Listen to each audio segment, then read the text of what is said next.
સ્નાતકની degree મેળવ્યા છતાં તેમણે સ્પર્ધાત્મક પરીક્ષાઓને પોતાની કર્મભૂમિ માની અને 2012માં સ્પીપામાં જોઈન થયા. 2013માં ભારતનું બંધારણ અને રાજનીતિ એક અભ્યાસ નામે પ્રથમ પુસ્તક પ્રકાશિત કર્યું અને વાચક વર્ગ દ્વારા તેને જબરદસ્ત પ્રતિસાદ મળવાથી તેમણે ભૂગોળ, જાહેર વહીવટ, ગુજરાતી સાહિત્ય, ભારતીય કાયદો જેવા 11થી વધુ પુસ્તકોના લેખક તરીકે કાર્ય કર્યું છે.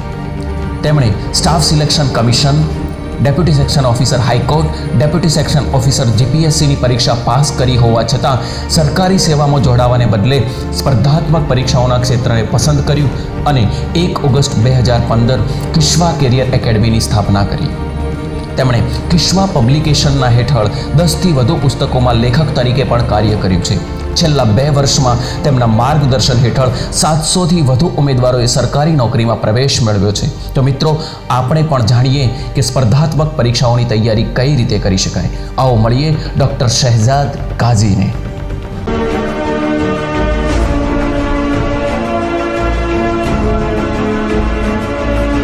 એકચ્યુઅલીમાં જ્યારે ઈસવીસન 2008ની અંદર મેં મારું graduation bachelor of Ayurvedic medical સર્જરીના સ્નાતક તરીકે પૂર્ણ કર્યું.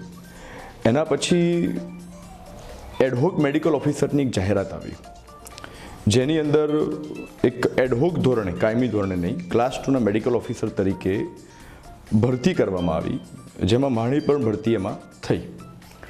પછી એ દરમિયાન ફર્સ્ટ ટાઈમ સરકારી નોકરી શું છે, ક્લાસ 2 અધિકારી શું છે અને કલેક્ટરથી લઈને ડીડીઓ અને આ બધાના અધિકારો શું છે, એ ફર્સ્ટ ટાઈમ રૂબરૂ જોવાનો અનુભવ થયો. અને આ અનુભવે સરકારી નોકરી માટે એક એવી જબરજસ્ત ઉત્સાહ મારા અંદર પેદા કર્યો કે જ્યારે 13 મહિના પછી અમને એડહોક મેડિકલ ઓફિસરમાંથી છૂટા કરી દેવામાં આવ્યા. એના પછી તો બસ એક જ ધૂન સવાર થઈ ગઈ કે હવે તો કોઈ પણ હિસાબે સરકારી નોકરીમાં જ જવું છે અને એ પણ ક્લાસ 1-2 થવું છે. અને બસ એ જ ઝંખનાની સાથે હું આ ફિલ્ડમાં પ્રવેશ્યો અને મેં યુપીએસસી અને જીપીએસસીની પ્રિપરેશન શરૂ કરી.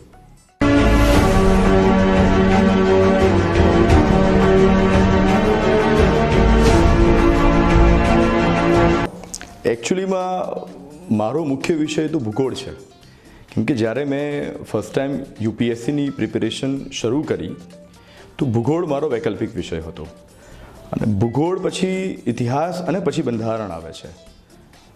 પરંતુ આ બધા વિષય મનગમતા હોવાના કારણ એવું ક્યાંય નથી કે મારું કોઈક શૈક્ષણિક બેકગ્રાઉન્ડ હોય. હું તો તબીબી શાખાનો વિદ્યાર્થી છું, પરંતુ ભૂગોળ એક એવો વિષય છે, એક પ્રેક્ટિકલ સબ્જેક્ટ છે અને હું એક સાયન્સનો વિદ્યાર્થી છું, એટલે પ્રેક્ટિકલ સબ્જેક્ટ સાયન્સના વિદ્યાર્થીને વધુ આકર્ષે છે.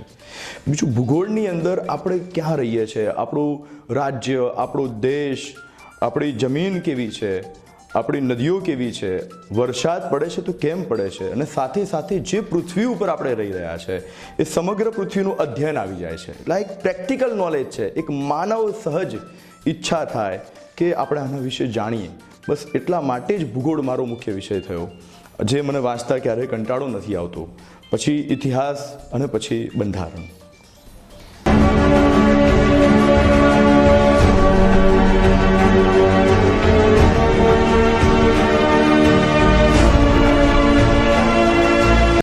ખરેખર તો ઘણીવાર માણસને પોતાને પણ ખબર નથી હોતી કે એકચ્યુઅલીમાં એને શું ગમે છે. અને મારી પરિસ્થિતિ પણ કંઈ એવી જ હતી કે જ્યારે એડહોક મેડિકલ ઓફિસરમાંથી છૂટા કરી દેવામાં આવ્યા અમને, તો સરકારી નોકરી મારો ટાર્ગેટ હતો. પરંતુ શિક્ષણની અંદર જ્યારે હું શાળા કાળમાં અભ્યાસ કરતો હતો ત્યારે પણ હું શિક્ષક દિવસે ભાગ લેતો અને ભણાવતો, જે એકચ્યુઅલીમાં મારો રિયલ હોબી હતો, જે ક્યાંક તબીબી શાખામાં, જે ક્યાંક આ સરકારી નોકરીની ઝંખનામાં ખોવાઈ ગયો હતો. પણ જેવો હું આ ફિલ્ડમાં આવ્યો, એટલે આ ફિલ્ડમાં મને એક બીજી તક મળી અલગ અલગ પ્રકારના વિષયો ભણાવવાની. એટલે ભૂગોળ, બંધારણ, ઇતિહાસ આ બધા વિષયો ભણાવવાના શરૂ કર્યા. અને પછી ખરેખર મને રિયલાઇઝ થયું કે એકચ્યુઅલી મારો રિયલ શોખ ટીચિંગ છે.